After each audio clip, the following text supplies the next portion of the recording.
Bismillahirrahmanirrahim.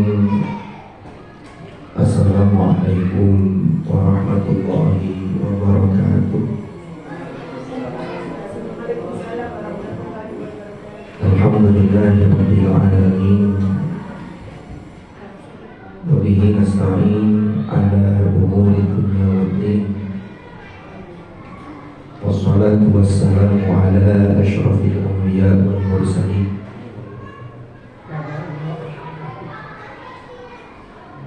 Sayyidina Muhammadin wa ala alihi wa sahbihi ajma'in, amma ba'd. Auratul muhtaramin ingkang kawula hormati para jamaah, para rawuh, para bapak, para ibu jamaah masjid sabilillah yang pada pagi hari ini mengikuti bimbingan manasik di KPIH Masjid Sabilillah Malang untuk periode 3 tahun 2025. Mudah-mudahan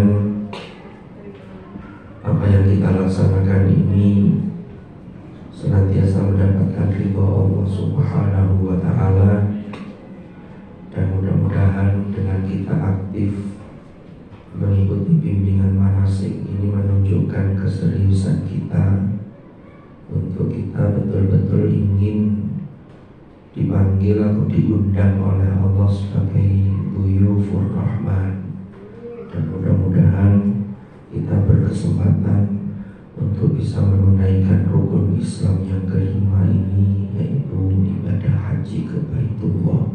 Amin ya rabbal alamin.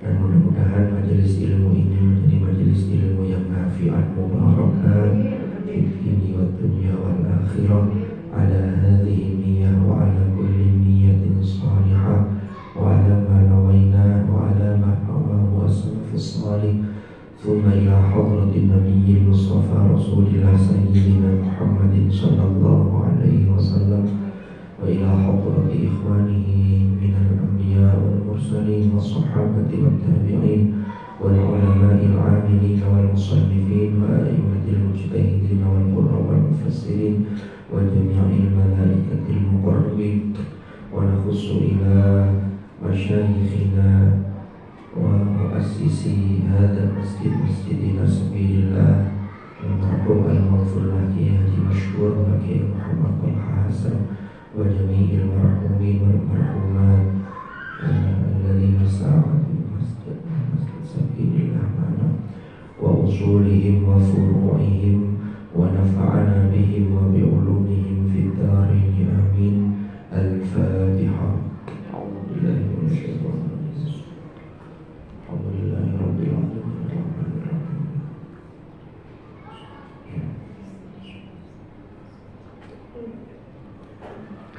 Para rawuh, para hadirin dan hadirat, niki kita masuk ke periode yang ketiga kalau dalam jadwal, di mana di periode yang lalu saya terjadwal sebenarnya 3 kali, tapi ngisi 1 kali, kemudian yang 1 kali ada pemateri yang tukar jadwal, ternyata kemudian saya nggak bisa. Hingga hari ini kita bertemu. Ini ada yang sampun ikut yang periode sebelumnya. Sampun ini. Dulu pas saya ngisi rawuh jenengan iki. Oh, pas enggak rawuh. Saya ngisi sekali, terus yang 1 lagi materi oleh Buya Anas. Beliau di jadwal beliau enggak bisa, terus nuker jadwal saya. Ya, ketika jadwal beliau saya enggak bisa ngisi, sehingga berarti belum pernah kepanggil kula niki. Nggih, niki sekedar ta'aruf apa perkenalan. Niki nami kula Muhammad Hashim. Bisa dipanggil Hashim atau Pak Hashim monggo.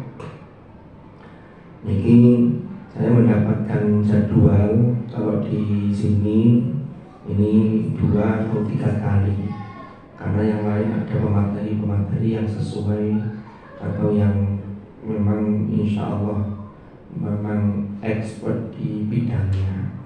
Seperti seperti Ustaz Abdi ini, beliau insya Allah setiap tahun itu juga berangkat.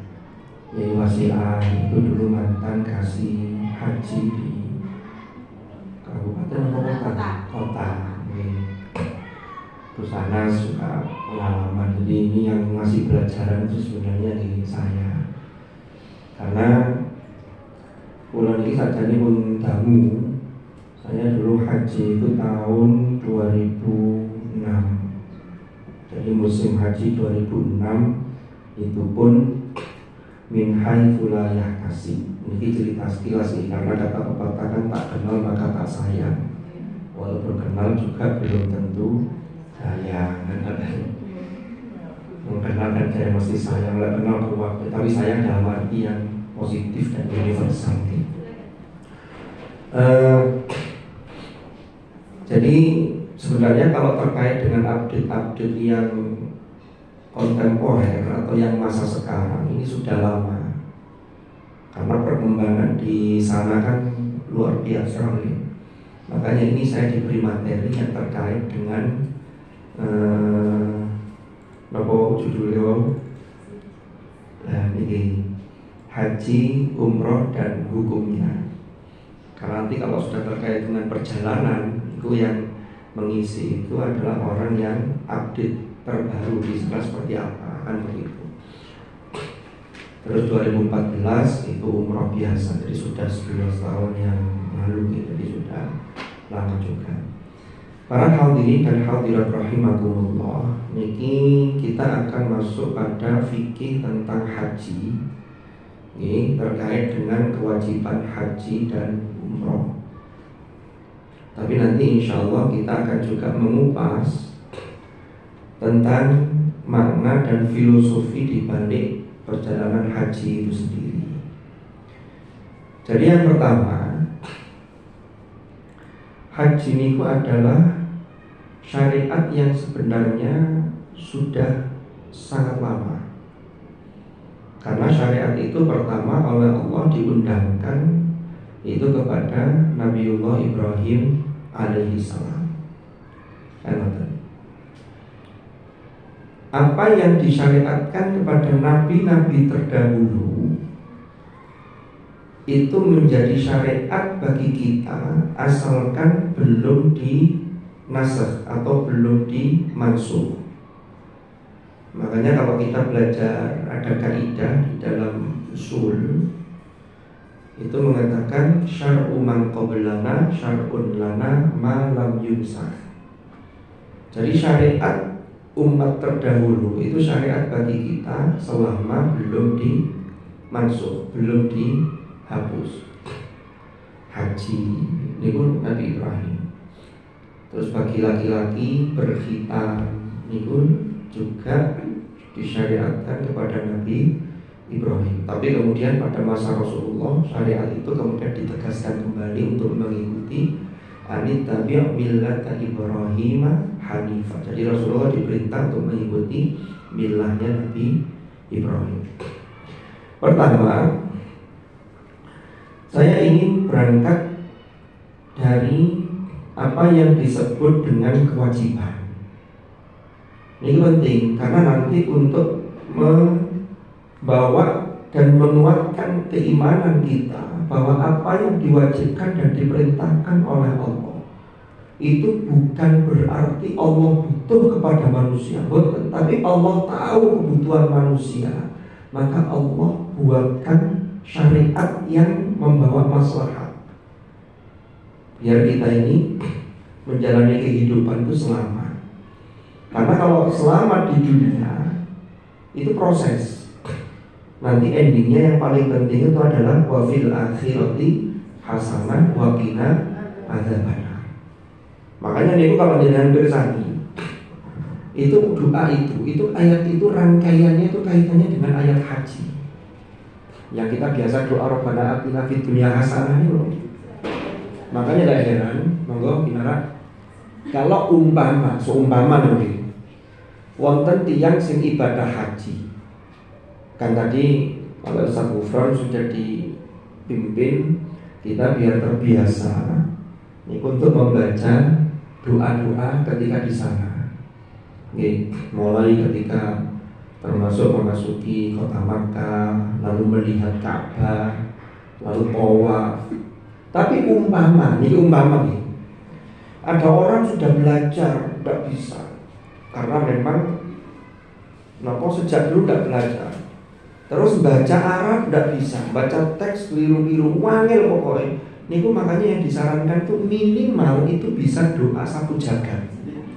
Nah, sapu jagat itu Rabbana atina fid dunya hasanah wa fil akhirati hasanah wa qina adzabannar. Dan itu nanti kita kupas, kita jelaskan terkait dengan itu. Itu ada di surah Al-Baqarah ayat 200 sampai 201. Fa'idha qadaitum manasikakum fadhkurullaha kadzikrikum aba'akum aw ashadda dzikra. Faminan nasi may yaqulu rabbana atina fid dunya wa ma lahu fil akhirati min khalaq. Wa minhum may yaqulu rabbana atina fid dunya hasanah wa fil akhirati hasanah wa qina adzabannar. Nah, itu nanti akan kita lihat ayat itu. Nah, saya kembali ke materi pengantar tadi. Ini masih pengantar. Jadi maksud saya ingatkan. Jadi saya tidak langsung secara to the point. Ini kewajiban ini. Kita giring dulu dari awal. Kula lan panjenengan niki. Itu kan kalau sholat kan baca doa iftitah. Doa iftitah kalau di kalangan kita kabira walhamdulillahi katsira. Walaupun ada yang lain yang dalam riwayat yang lain Allahumma barik.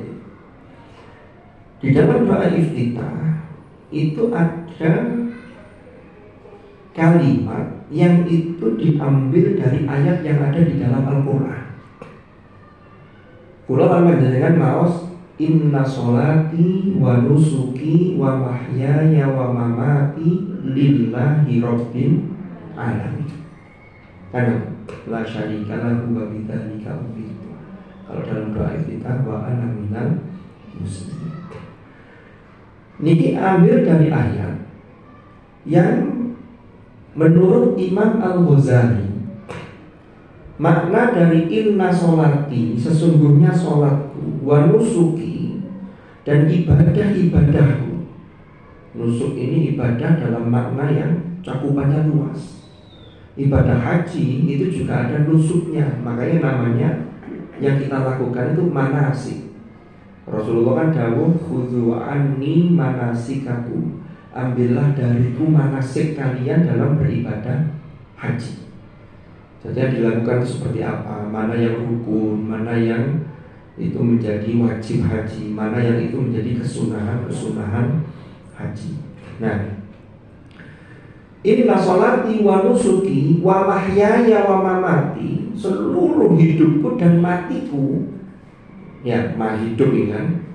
Lalu mati, sampai mati. Berarti ketika hidup dan mati itu semuanya adalah lillah. Lalu niku lho yang kata Imam Al-Ghazali niku, lillah itu maknanya ada 3. Lillah itu milik Allah. Lillah niku karena Allah. Okay? Lalu lillah itu adalah bagi Allah. Jadi 3 ini. Maka apapun yang kita lakukan, kita ini kan sebagai hamba, maka yang diwajibkan oleh Allah, termasuk kita sebagai orang yang sudah masuk Islam, kita sudah Islam bahkan sejak lahir, maka rukun Islam itu kita sudah hafal ada 5 kan?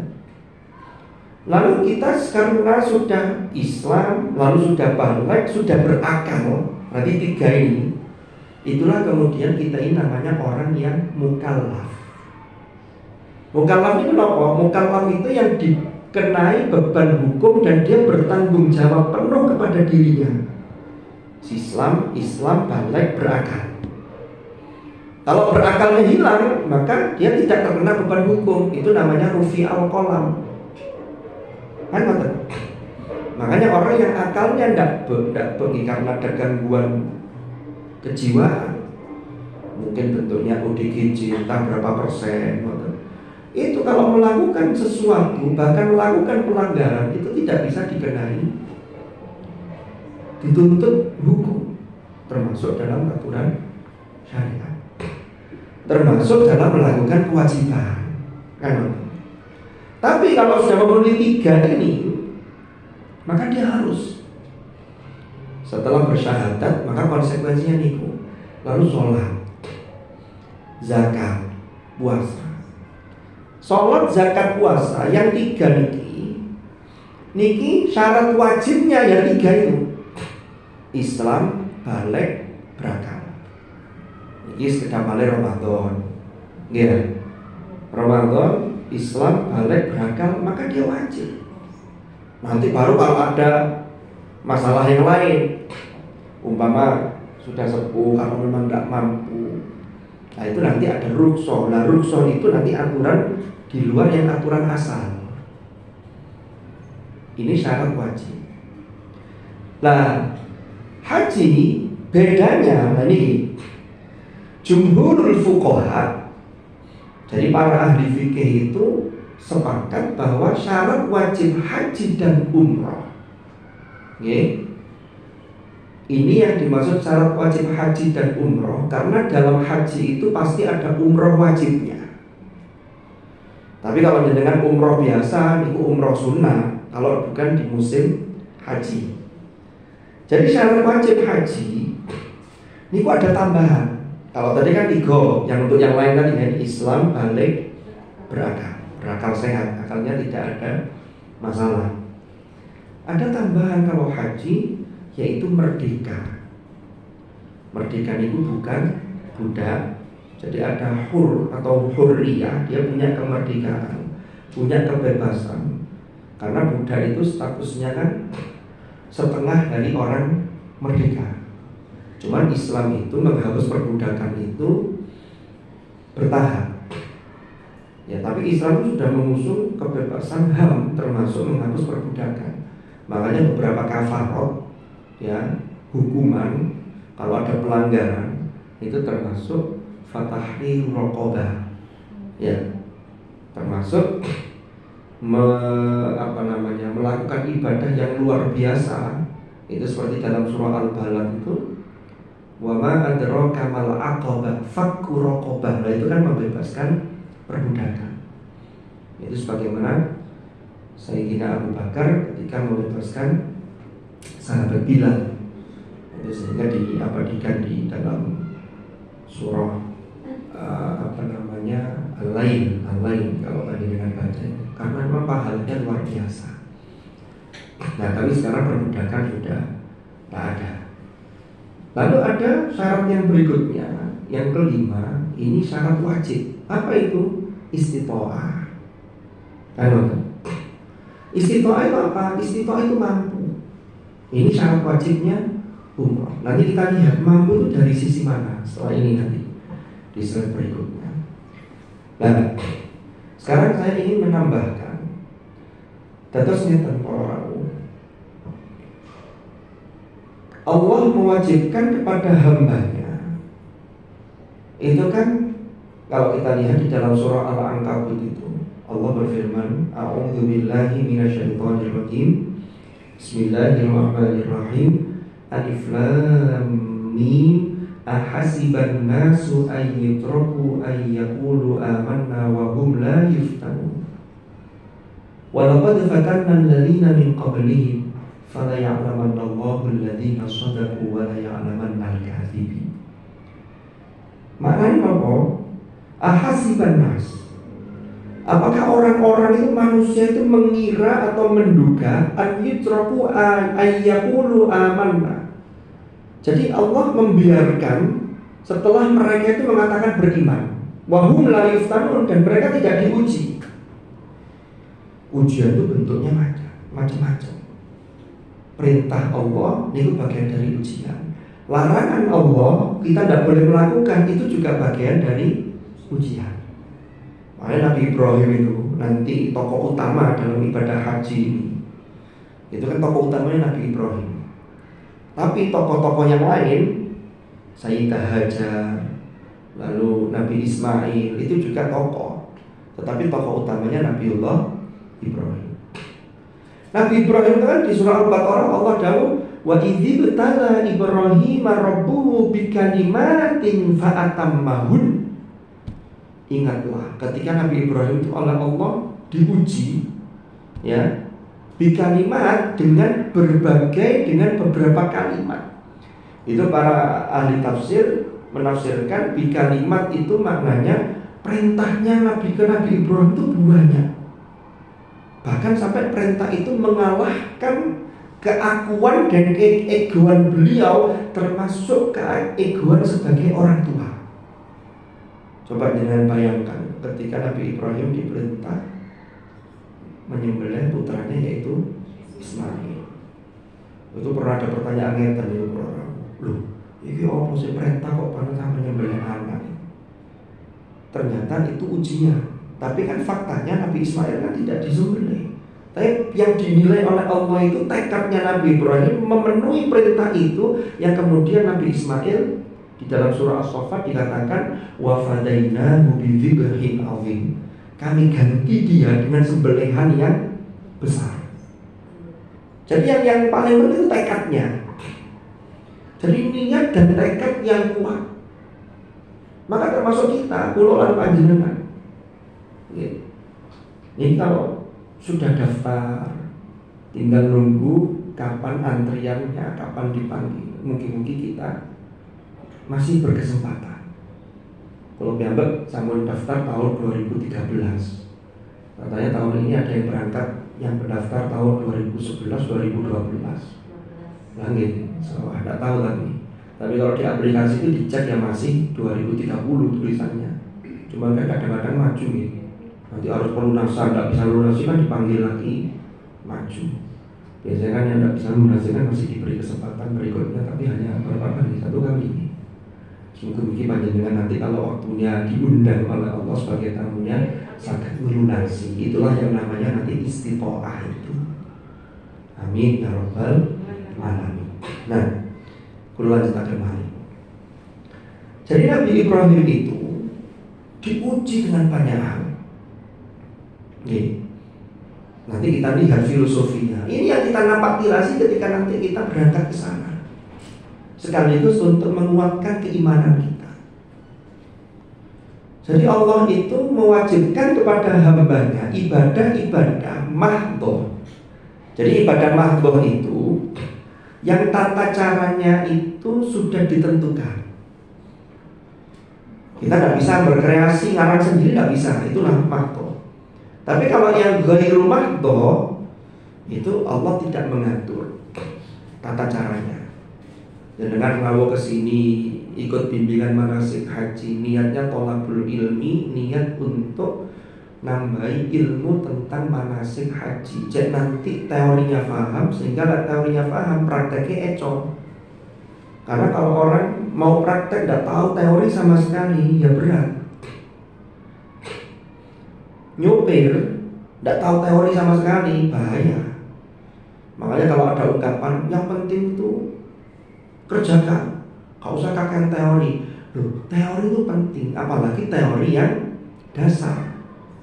Tapi memang setelah teori perlu praktek dari teori itu, kan betul. Termasuk bimbingan manasik. Makanya nanti di jadwal akhir itu biasanya kita kan ada praktek di auditorium di atas itu. Jadi ada yang pura-pura jadi Ka'bah, maksudnya miniatur pura-pura gitu, bukan Ka'bah beneran. Nanti kalau sudah praktek itu kemudian itu baru latihan. Jangan kemudian mundur kemudian mengatakan alhamdulillah saya sudah haji di sabilillah ya. Nah itu kan praktek manasik kan betul. Jadi itu tempatnya nggak bisa diganti. Nah, ibadah mahdhah, kan kalau seperti kita tadi kan kita bisa ngatur waktunya jam 9:30 sampai jam 11. Ya itu kan terserah kita. Terus diisi apa itu terserah. Materinya ini. Karena niatnya nanti tinggal niatnya, maka di rumah tuh. Tapi kalau yang mahdhah ada yang memang waktunya sudah ditentukan, tapi tempatnya bebas. Asalkan memenuhi persyaratan. Apa contohnya? Sholat itu waktunya sudah jelas. Inna sholata kanat 'alal mu'minina kitaban mawquta. sesungguhnya sholat itu merupakan satu kewajiban yang waktunya sudah ditentukan, yang itu diwajibkan bagi orang-orang mukmin. Kanat 'alal mu'mini kitaban mawquta. Dan kan jelas subuh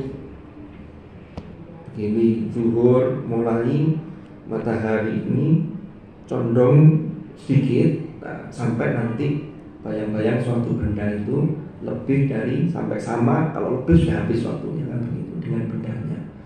Asar gitu, maghrib munculnya medan merah sampai nanti hilang. Isya itu sudah jelas waktunya.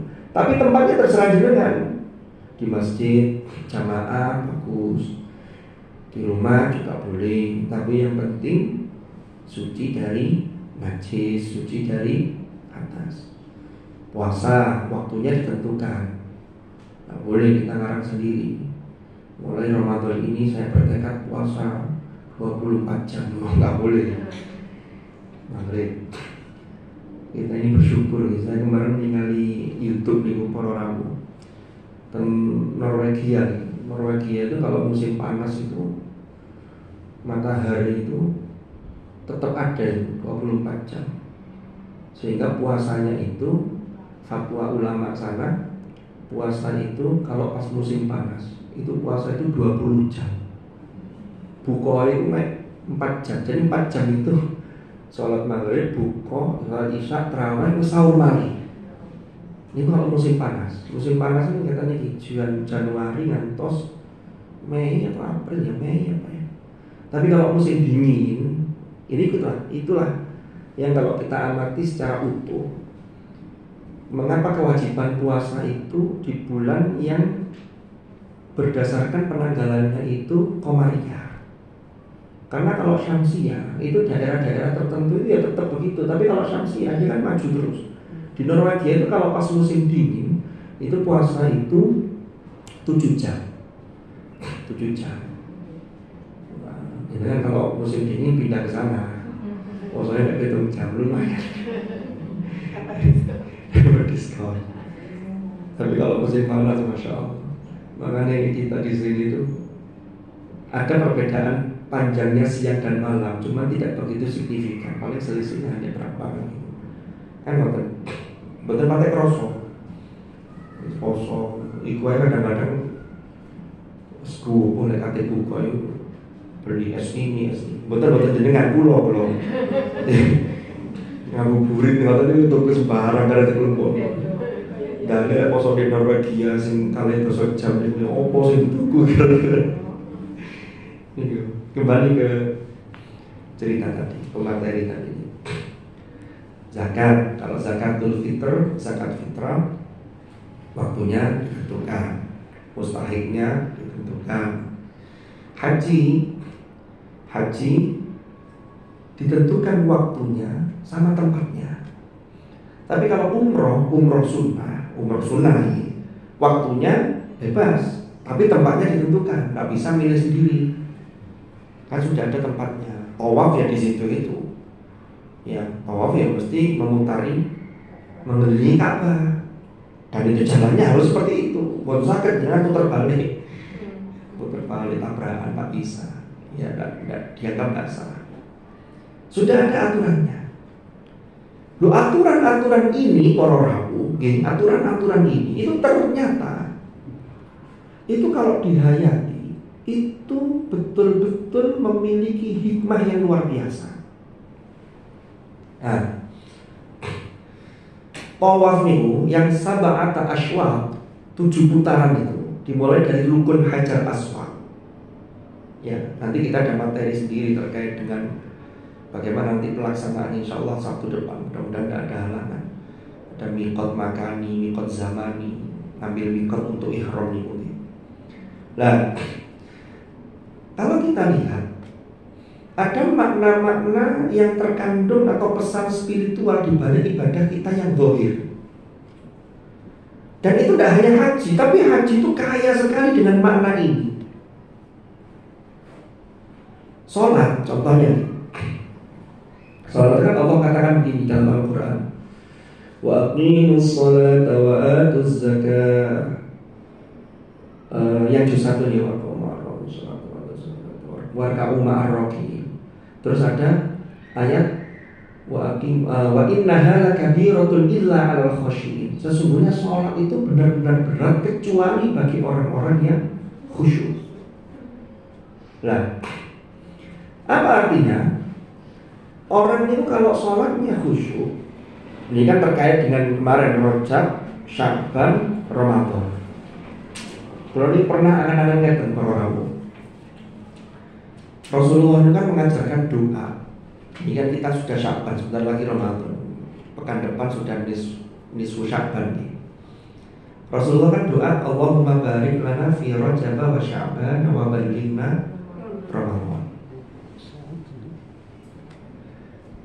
Kita ini minta berkah kepada Allah, nyuwun dianugerahi keberkahan fi Rajab wa Sya'ban, dan kita minta agar kita ini nutup sampai Ramadan. Soalnya ini buat persiapan, kebaikan kita sudah kita persiapkan, nanti masuk Ramadan tingkatkan lagi. Ini menjadi chest buat kita untuk 11 bulan berikutnya. Maka ada satu pesan tersirat dari doa niku nggih para rawuh. Nah, hidup kita ini barokah. Rejab niku wonten peristiwa napa? Isra Mi'raj. Peristiwa Mi'raj niku Allah perintahkan sholat yang 5 waktu yang asalnya 50 waktu niku. Terus didiskon sampai Hadratul Rasul balik ping 9 niku. Sampai yang terakhir wis iki 5, tapi nilainya itu saking maha pemurahnya Allah kepada umat Rasulullah. Kula panjenengan sedaya niki. 5 tapi nilainya setiap waktu itu nilainya seperti 50 yang diwajibkan pertama ketika Mi'raj 50 waktu. Bon. Niku nggih, kalau orang itu pengen hidupnya barokah, maka perbaiki sholat. Terus Sya'ban itu loh, Sya'ban itu bulan turunnya perintah Allah kepada kita untuk bersolawat kepada Rasulullah. Dan surah Al-Ahzab, Innallaha wa malaikatahu yusholluna 'alan nabi. Jadi dulu satu-satunya perintah kepada umat Islam yang Allah menyatakan bahwa aku sholawat di sini, Innallaha wa malaikatahu. Baru diperintah, shollu alaihi wa sallimu taslima. Allah perintahkan sholat. Allah tidak mengatakan aku sholat. Allah perintah puasa, aku poso enggak. Tapi tidak sholawat. Insyaallah. Berarti Sya'ban ada sholawat. Ramadan, syahrul Ramadan alladzi unzila fihi al-Qur'an. Makanya kula lan panjenengan nek pingin hidup ini barokah. Yang barokah itu mudah-mudahan bisa punya athar wonten labete, wonten dampaknya kepada keturunan kita. Maka 3 hal ini harus kita jaga. Sholat, sholawat, interaksi kita dengan Quran. Jadi sholat itu zahir ada bacaannya. Ini diatur di dalam fikih, rukun sholat termasuk baca surah Al-Fatihah. Tapi dalam Islam semua ibadah itu harus ada pemahaman dari aspek batin. Nek mboten ngoten kering. Nek sholat toh, sudah selesai, syarat wajibnya sudah terpenuhi. Itu secara fikih sudah gugur kewajiban. Tapi ternyata pesannya kan tidak itu. Mana bukti dalilnya? Surah Al-Ma'un. Allah dawuh, fawailul lil musallin alladzina hum an salatihim sahun. Maka celaka bagi orang yang sholat, yang lalai dari sholatnya. Ini kata ulama, untung ayat ini menggunakan an salatihim sahun, bukan fi. Lek fi, waduh kita kena semua. Napa lek fi bedanya kalian? Kalau an salatihim sahun, sholat itu ada pesan-pesan ruhani. Yang pesan ruhani ini harus diimplementasikan ketika di luar sholat. Maka orang yang sholatnya bagus mesti di luar perilakunya bagus. Utlu ma uhiya ilaika minal kitabi wa aqimis sholat inna sholata tanha 'anil fahsya wal munkar. Nek ana wong nun sewu perilakunya ndak baik, ke orang ndak baik. Wes pokoknya melanggar maksiat, melanggarnya sangat banyak sekali, pelanggarannya lebih banyak dibanding ketaatannya. Ini mesti sholatnya mboten beres. Secara zahir ketoknya sholat, tapi ada ndak beres urusan dalam sholatnya. Kalau pakai fi, umpama ayatnya pakai fi, maka orang yang lalai dalam sholatnya ini celaka. Seandainya ayatnya pakai fi. Tapi karena kemurahan Allah dawuhnya menggunakan an. Tapi kalau mau jadi orang yang beriman, yang beruntung, qad aflahal mu'minun, sifatnya apa? Alladzina hum fi sholatihim khashi'un. Sungguh beruntung orang-orang mukmin yang dalam sholat mereka khusyuk. Karena khusyuk dalam sholat nanti akan mengantarkan perilaku pesan dalam sholat itu dalam perilaku sehari-hari. Berarti kan ada unsur zahir, ada unsur batin. Makanya para ulama fikih memasukkan tumakninah niku ke dalam rukun sholat dalam fikih Syafi'i. Tumakninah itu apa? Maknanya tenang. Kemudian kalau secara fikih dirinci lagi oleh fikih, pokoknya mari moco bacaan itu gak langsung sat-set wadbut, tapi ada ketenangan. Paling gak seukuran membaca tasbih. Maka boten langsung mari Fatihah meneng dulu, mari surat boten langsung rukuk meneng. Itu sebagai bentuk atau dampak penghayatan dari apa yang kita baca. Soalnya wong salate sat buat niku nuwun sewu, niku boten dihayati biasanya dengan bacaan yang dia baca. Niki contoh. Puasa itu ada penghayatan. Makanya puasa itu dilarang melakukan yang membatalkan puasa. Tapi apa penghayatannya? Orang kalau puasa nanti ditutup dengan zakat fitrah. Niku punya kepekaan sosial. Itu kan pesan-pesan dari ibadah kita. Haji ngewoten. Makanya ini yang tadi mau kita bahas.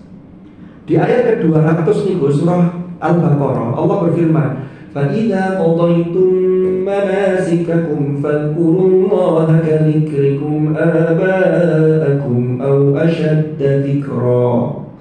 Ayat 200. Artinya apa? Apabila kalian telah menyelesaikan manasik, yaitu rangkaian ibadah haji, berzikirlah kepada Allah sebagaimana engkau menyebut-nyebut nenek moyang kalian. Jadi ayat ini bicaranya tentang para ulama. Dulu orang Arab ya, itu mereka itu membanggakan sekali dengan yang namanya nasab. Mbah-mbahnya dulu itu kalau itu punya nasab yang mulia itu dibanggakan, disebut-sebut, sampai dibikin dalam puisi, syair. Makanya ada syair itu ya, genrenya jenisnya itu namanya al-ansab. Al-ansab niku adalah menceritakan mbah-mbahnya dulu. Tapi karena kebiasaan mereka itu, salah satu keunggulan mereka itu hafal sampai mbah-mbahnya itu keturunan keberapa itu bisa terlacak.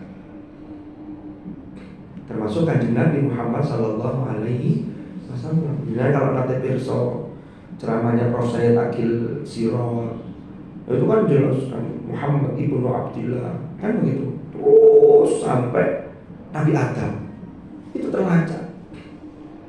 Orang biasa saja itu biasa menghafal sampai sekian keturunan ke atas, sekian garis ke atas sampai. Apalagi orang-orang yang mulia. Makanya di sini sampai Allah mengatakan, sebutlah Allah, ingatlah Allah, sebagaimana kalian menyebut kakek moyang dan nenek moyang kalian. Au asyadda dzikra, atau bahkan lebih dari itu, karena yang disebut ini bukan orang tapi Allah. Kenapa? Karena orang kalau sudah menunaikan haji, berarti kesyukurannya harus tambah. Pesannya kan ngoten. Maka ayat ini kalau difahami secara fa'idza qadaitum manasikakum, berarti menyelesaikan manasik. Jadi kalau haji sudah manasik rangkaiannya sudah beres semua. Umpama dengan gelombang kedua berangkat mendarat di Jeddah, kan prosesi haji dulu. Haji beres baru ziarah ke Madinah. Kalau gelombang pertama kan Madinah dulu, baru Mekah. Setelah Mekah biasanya nanti nafar awal sudah harus siap-siap untuk segera pulang. Itu kalau gelombang pertama. Berarti sudah selesai hajinya. Kalau sudah selesai itu berarti syukurnya harus ditambah. Atau kalau ini difahami berarti uang lewat haji. Kan orang kalau sudah haji berarti kan dia sudah menyelesaikan fa idza qadaitum manasikakum fadhkurullaha. Sudah pulang ke tanah air. Maka parameter haji mabrur itu ya di sini. Nek wis mari haji ini, nggih, itu berarti orang ini ketika pulang ke tanah air ada peningkatan kualitas ibadahnya kepada Allah. Kenapa? Karena dia menghayati makna-makna dimensi-dimensi spiritual atau makna-makna batin di balik apa yang zahir. Yang menarik lanjutannya. Faminan nas. Nih, dawuh Allah gitu. Faminan nasi may yaqulu rabbana atina fid dunya wa ma lahu fil akhirati min khalaq. Mudah-mudahan kita tidak termasuk kelompok yang pertama ini. Kenapa yang pertama ini? Di antara manusia ono wong niku pun haji wis mari melakukan manasik haji pun beres atau sudah pulang ke tanah air.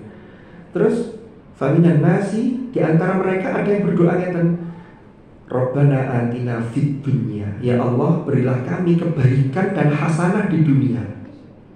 Lanjutannya apa? Ternyata Allah dawuh wa ma lahu fil akhirati min khalaq. Sedangkan di akhirat orang-orang seperti ini dia tidak dapat bagian apapun. Berarti hajinya boten mabrur. Berarti haji mek gawe urusan dunia. Mulai haji meningkatkan status sosial. Mau apa? Panggil apa? Mau umi.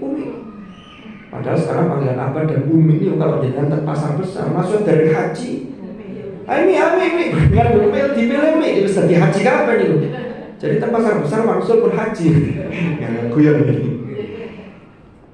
Kalau hanya meningkatkan status sosial eman, makanya ini kita perdalam di manasik ini. Cawai dia wangsul niku jadi kelompok yang disebutkan berikutnya, bukan yang wa ma lahu fil akhirati min khalaq. Nauzubillah. Eman haji niku antrine dawa. Bayare larang. Perjuangan jenengan luar biasa. Zahiran wa batinan, perjuangan fisik, perjuangan hati. Nek kono niku udah sabar dan syukur. Dua nih kendaraannya, kata seorang sufi namanya Ibrahim bin Adham. Nah, kok kemudian mek niate mek donya tok nggih eman lho. Wong awake dhewe ora nek gawe donya tok lho.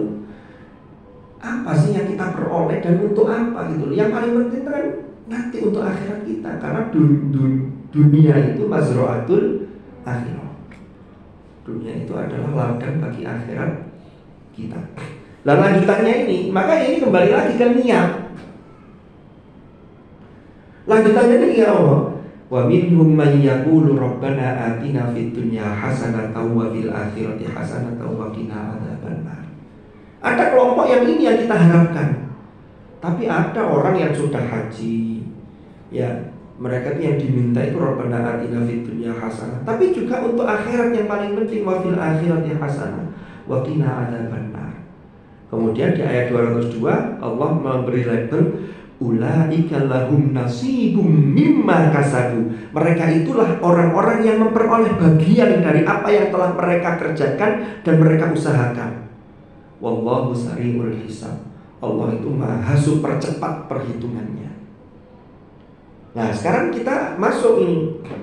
Berarti ngeten, untuk menuju ke wa minhum may yaqulu rabbana atina fid dunya hasanah wa fil akhirati hasanah wa qina adzabannar, yang ulaika lahum nasibum mimma kasabu. Berarti lillahnya ini harus diperkuat. Karena ibadah haji niku para rawuh, niku aspek lillah itu sangat harus kita perkuat. Karena ibadah haji niku banyak godaan-godaan aspek yang lain. Contoh wonten tiyang badhe haji atau umroh, ngundang tonggo-tonggone keluarga tasyakuran. Niki terjadi beberapa tahun yang lalu. Ternyata tuh kaya apa ceritane, sudah mau berangkat, sudah lunas,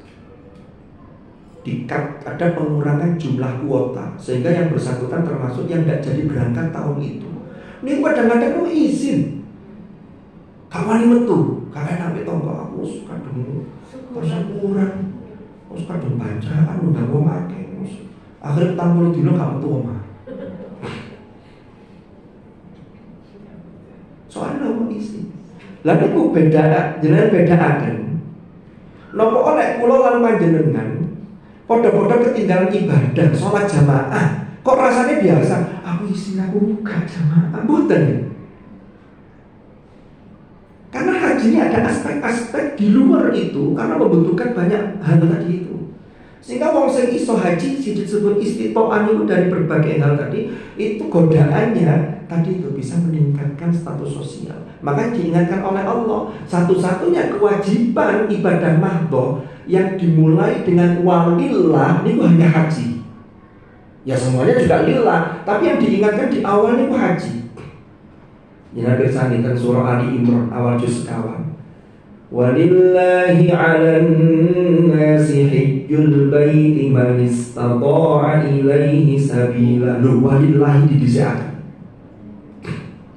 Kalau puasa kan kutiba alaikumusiyam, baru endingnya la'allakum tattaqun. Ini bukan lillah. Kembali ke lillah tadi. Lillah itu apa?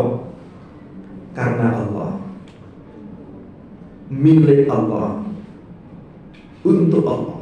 Untuk Allah karena Allah. Jadi lillah itu untuk. Karena ini bukan karena yang lain. Karena kita lakukan untuk. Kenapa? Karena hidup kita ini punya Allah.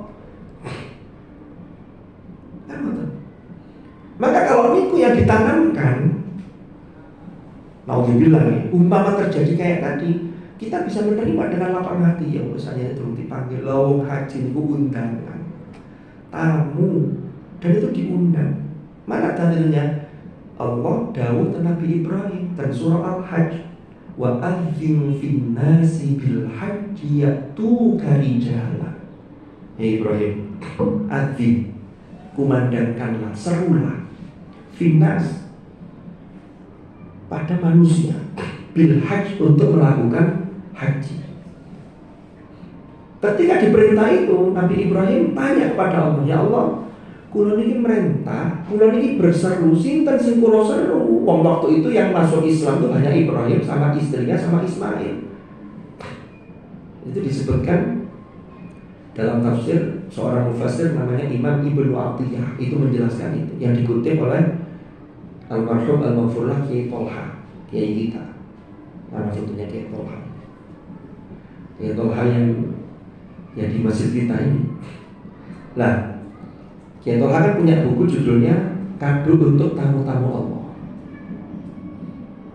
Itu saya itu juga mengungkap banyak hal, dimensi-dimensi yang di luar nalar. Artinya dimensi keimanan yang perlu dikuatkan. Nah, kemudian Nabi Ibrahim setelah tanya ngoten, dawuh Allah apa? Wes Ibrahim, tugas sampean mek menyeru. Nanti berikutnya tugasku. Kan dawuhnya Allah itu kan, yaitu karijalan, niscaya mereka akan datang kepadamu memenuhi apa yang menjadi seruanmu tadi itu, rijalan, ada yang berjalan kaki. Wa ala kulli dhamir, dan juga ada yang naik dhamir. Dhamir niku dalam bahasa Arab ini unta, tapi unta yang kurus. Yatina min kulli fajjin amik, yang datang dari setiap penjuru yang jauh. Ini yang kata para ahli tafsir. Kemudian ini menunjukkan bahwa orang haji itu memang butuh pengorbanan dan perjuangan yang luar biasa. Digambarkan sampai rijalan, melaku sikil, rijal, arju, rijalan. Ini melaku sikil kan berarti menunjukkan perjuangan yang luar biasa.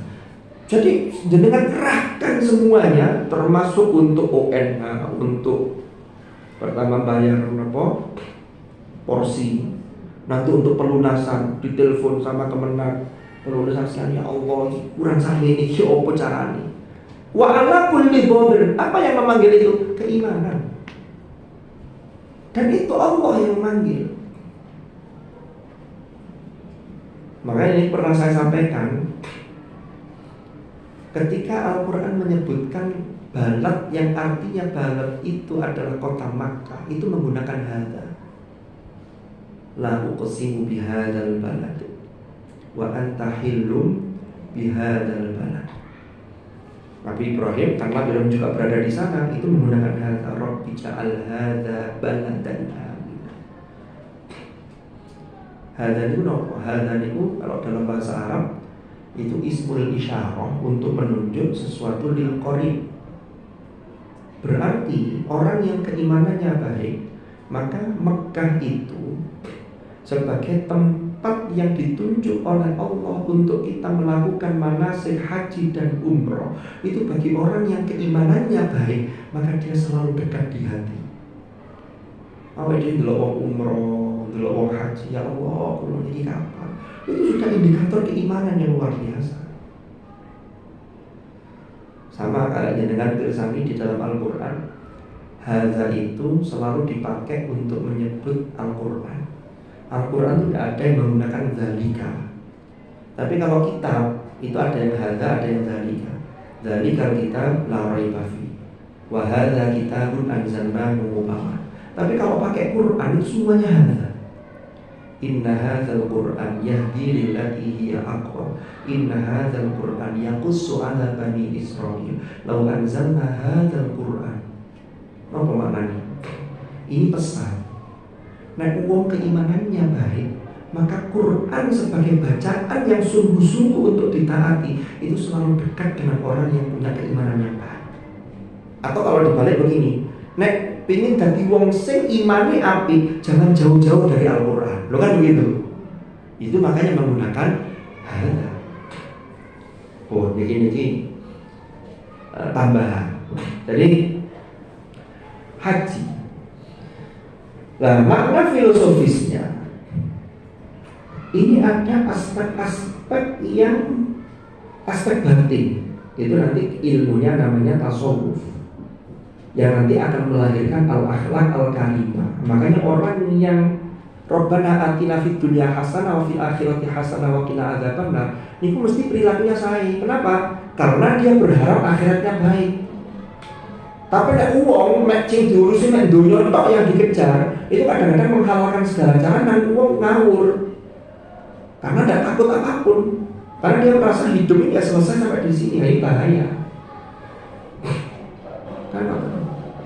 Makanya orang yang tidak percaya hari akhir, termasuk segala konsekuensinya, dihisab, dihitung amalnya. Wah, ini kalau sih ini ngawur, di dunia ngawur, semua diterampas. Padahal aturan Allah itu untuk kemaslahatan makhluk, untuk kemaslahatan manusia. Kalau kita ini melanggar itu, ya rusak kata aturan. Jadi Allah sama sekali tidak butuh pada kita. Tapi karena saking kasih sayangnya Allah, makanya Allah kasih aturan.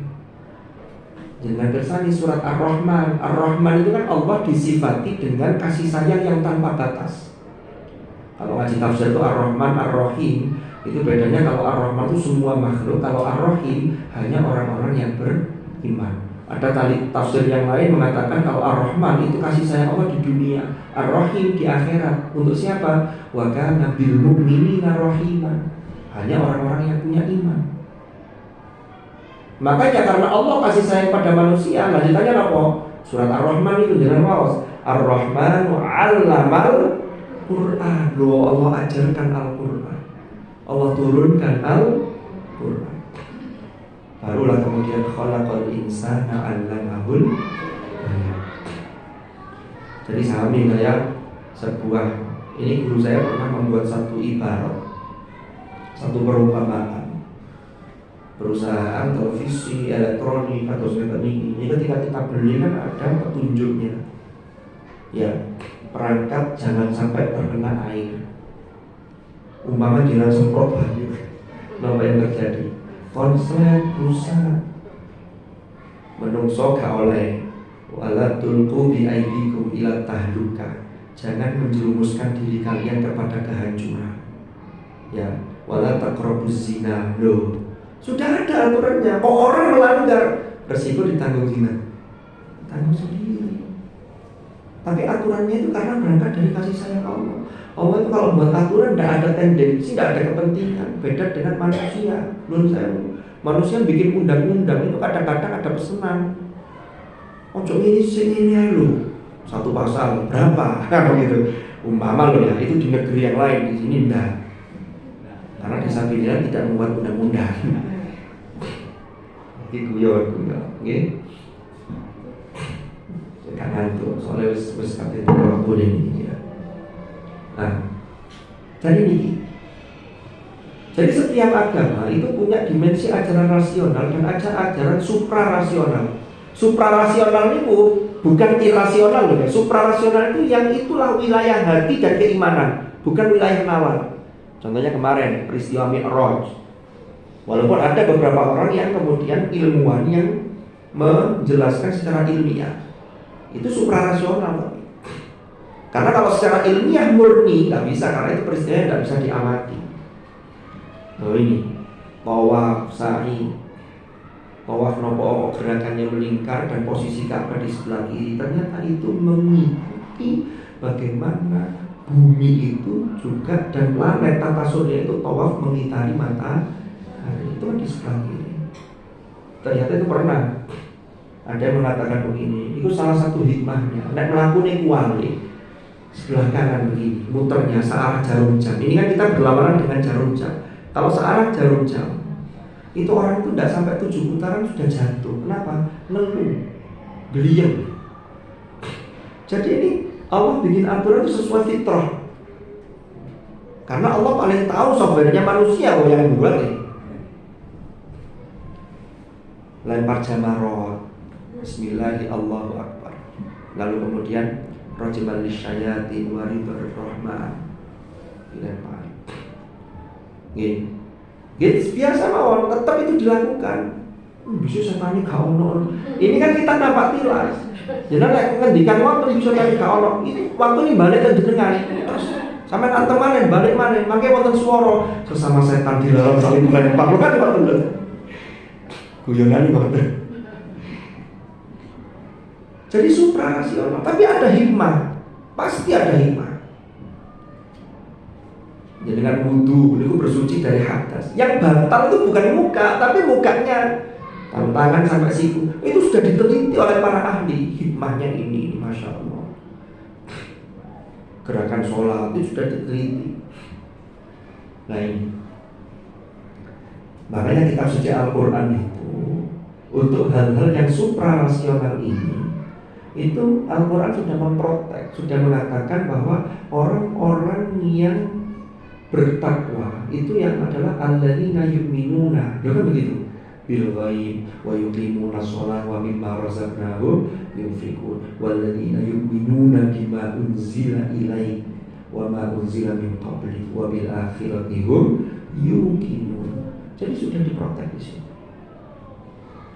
Tapi tetap ya, kita tidak boleh mencaci maki agama lain. Makanya dalam surat Al-An'am itu ada ayat wala tasubbul ladzina yad'una min dunillah fayasubbullaha adwan bighairi ilm. Nah ini agak cepat mawon, ini filosofi haji. Ada kongres muslim sedunia secara offline. Ya, ada interaksi madhab, interaksi budaya. Sehingga apa? Memunculkan tasamu. Tasamu itu apa? Toleransi. Ngomong si model ini. Jadi awak dewi gak merasa paling hebat. Ya, wong Indonesia ketemu wong Afrika, ya Allah, alhamdulillah di Indonesia. Tapi merasa usah merasa ayu ganteng. Karena ketemu wong Turki, ketemu wong Uzbekistan, nanti beda lagi. Ayu ini loh kan kalau itu ketemu dengan berbagai jenis orang. Tapi ya bukan itu yang kita lihat, tetapi ini menunjukkan bahwa apapun warna kulitnya, ternyata yang dinilai di hadapan Allah itu sebagaimana Rasulullah dawuh ketika khutbah di Hajjatul Wada', la fadla li arabiyyin ala a'jamiyyin. Tidak ada keunggulan bagi orang dari suku ini, dari daerah ini. Semuanya yang menjadi keunggulan di hadapan Allah tidak lain adalah takwa. Kan gitu. Makanya orang yang haji itu termasuk wa may yu'azzim sya'airallah fa innaha min taqwal qulub. Barang siapa yang mengagungkan syiar-syiar Allah. Syiar-syiar Allah itu simbol-simbol yang itu mengingatkan kita kepada Allah. Kita kalau ke sana apa tilas kan? Di Nabi Ibrahim ngadeg apa namanya? ketika meninggikan bangunan Ka'bah, ini di batu. Yang batu itu sekarang sudah dibalut, dilapisi emas. Itu ada telapak kakinya Nabi Ibrahim. Itulah makam Ibrahim. Kan begitu. Makanya ketika di situ ada doanya. Lalu bagaimana Hajar Aswad. Lalu kita ziarah kepada Hadratul Rasul. Makanya itu di kitab An-Nurul Mubin itu wonten hadis, wonten dawuh Nabi ngeten.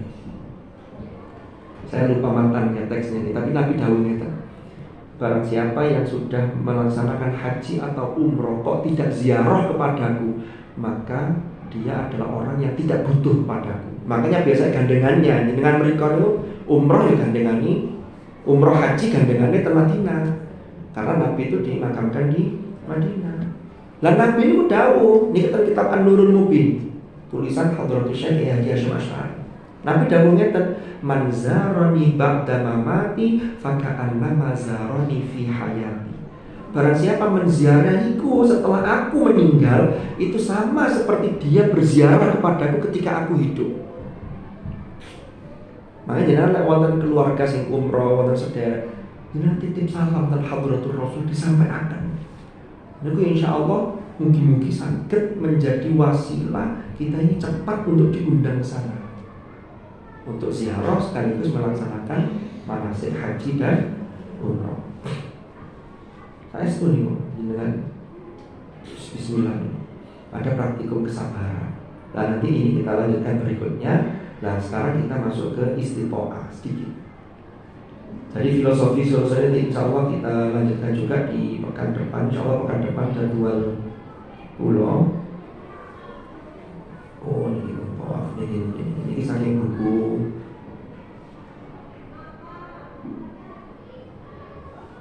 Oh ini.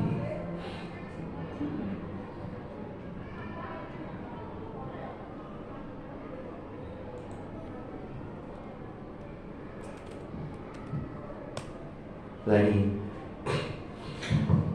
kan tadi syarat wajibnya haji, kalau yang lain kan 3. Syarat wajibnya haji kan ada 5. Karena tambahannya kan tadi Islam, balik, berakal.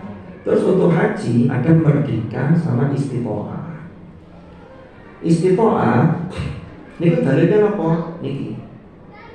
Walillahi 'alan nasi hajjul bait. Lalu ada kata-kata man istata'a ilaihi sabila. Jadi man istata'a ilaihi sabila ini mentaksis, mengkhususkan. Ini kan asalnya umum lafadznya. Walillah 'alan nas. Ya. Bagi manusia itu wajib hajjul bait, melaksanakan mengerjakan haji ke Baitullah. Kemudian dirinci, apakah semua manusia? Boten, man istata'a ilaihi sabila. Kewajiban itu bagi orang yang sanggup, yang istita'ah untuk bisa melaksanakan haji. Kan ada. Dalilnya dari mana? Hadis Rasulullah SAW. Okay. Ada seorang laki-laki bertanya kepada Rasulullah, "Ya Rasulullah, mas sabil?" Qal az-zadu war-rahilah. Apa yang dimaksud? Bagaimana mampu untuk menjalankan ke sana? As-sabil itu kata Rasulullah, itu maksudnya bekal dan kendaraan. Nah, makanya nanti ada istita'ah itu ada istita'ah yang sifatnya jasmaniyah, badaniyah, ada istita'ah maliyah. Nah, sebelum ke sana kita lihat Imam Asy-Syafi'i radhiyallahu anhu, kata beliau istita'ah itu ada yang pertama itu memang mubasyarah. Mubasyarah itu panjenengan kagungan kalau dari sisi harta nggih maliyah, lunasi saged nggih, cek kesehatan lolos, wis pokoke istita'ah. Ini berarti kemampuan atau istita'ah yang mubasyarah. Ada yang kemampuan bantuan dari orang lain, itu namanya ghairu mubasyarah. Inilah yang kemudian agaknya oleh Kemenak ada orang yang sakit, tetapi sakitnya umpama masih memungkinkan dia ditemani oleh saudaranya atau keluarganya, maka bisa jadi tetap lolos. Tapi nggak tahu kalau yang screening sekarang, karena screening sekarang katanya lebih ketat. Karena belajar dari 2 tahun atau 2 tahun yang lalu nih, yang petugas ternyata banyak kerepotan ketika banyak yang sakit karena usia. Jadi karena memang sudah sangat sepuh. Ya. Atau bayi mubasyarah itu bisa begini. Tiba-tiba ada orang dihajikan orang lain. Wah, sebenarnya kalau hajikan dibayari. Itu juga masuk istitoah. Itu namanya tapi istitoah yang ghairu mubasyarah. Nah, nanti bagaimana tentang miko, tentang filosofi berikutnya, insya Allah kita lanjutkan pada pertemuan yang akan datang. Apa ada pertanyaan? Mungkin 1 pertanyaan atau 2 dari Prorabo. Modern?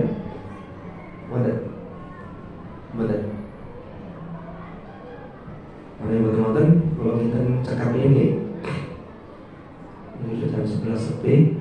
Insya Allah nanti kita mudah-mudahan Sabtu depan bisa kita lanjutkan materi ini, sekaligus nanti kita masuk ke materi tentang rukun haji, wajib haji, sama mikot. Jadi mikot ihram, nanti mikot. Ya seperti tadi, insya Allah nanti sebelum mulai kita baca doa bareng-bareng. Yang sudah rawuh alhamdulillah, tapi yang belum rawuh sambil menunggu yang belum rawuh. Tapi kalau manusia ada keperluan kok jenazah rawuhnya telat, mboten nopo-nopo. Karena kaidahnya la yudraku kullu, la yudraku kullu. Sesuatu yang tidak bisa dicapai semua jangan ditinggal semuanya. Karena ini tidak telat mboten nopo-nopo, mboten kemudian kenapa kok telat berdiri mana. Itu jangan biarkan mboten kita sekolah. Lagi urusan dikata saged rawuh mau sudah luar biasa, sudah alhamdulillah. Makanya ini kalau akhiri biar kita segera kembali ke urusan kita masing-masing. Karena urusan ini kata tapi haji segala urusan ditingkat karena untuk memenuhi panggilan undangan Allah sebagai kita sebagai duyufur rahman. Pun mugi-mugi apa ingkang kula sampaikan wonten hikmah dan manfaat yang bisa diambil. Kula nyuwun pangapunten umpami dalam penyampaian ada hal-hal yang kurang berkenan atau ada guyon-guyon yang kurang tepat, perlu nyuwun pangapunten sanes-sanesna. Kalau kita jaga pegatan, kita akhiri dengan doa. Mudah-mudahan harapan baik kita diijabah oleh Allah, dan mudah-mudahan kita betul-betul mendapatkan kesempatan sebagai duyufur rahman untuk bisa menunaikan manasik haji dan umrah serta berziarah pada hadrah Rasulullah sallallahu alaihi wasallam. Ala hadhihi niyyah wa ala kulli niyyatin salihah wa ala ma nawaina wa ala ma nawa as-salaf salih thumma ila hadratin Nabi Mustafa Rasulullah sallallahu alaihi wasallam. Al-Fatihah.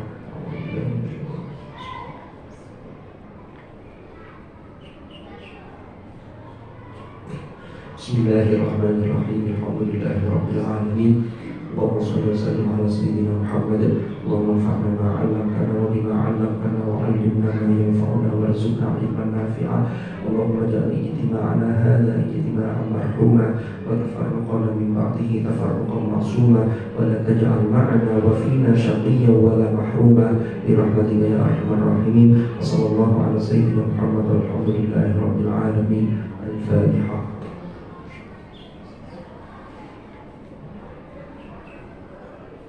Bismillahirrahmanirrahim. Wal 'asri innal insana lafi khusr illa alladziina aamanu wa 'amilus shalihati wa tawassaw bil haqqi wa tawassaw bis sabr. Shadaqallahul 'azim. Subhanakallahumma wa bihamdika asyhadu an la ilaha illa anta astaghfiruka wa atubu ilaik. Wassallallahu ala sayyidina Muhammad walhamdulillahi rabbil alamin. Hadanallahu wa iyyakum ajma'in.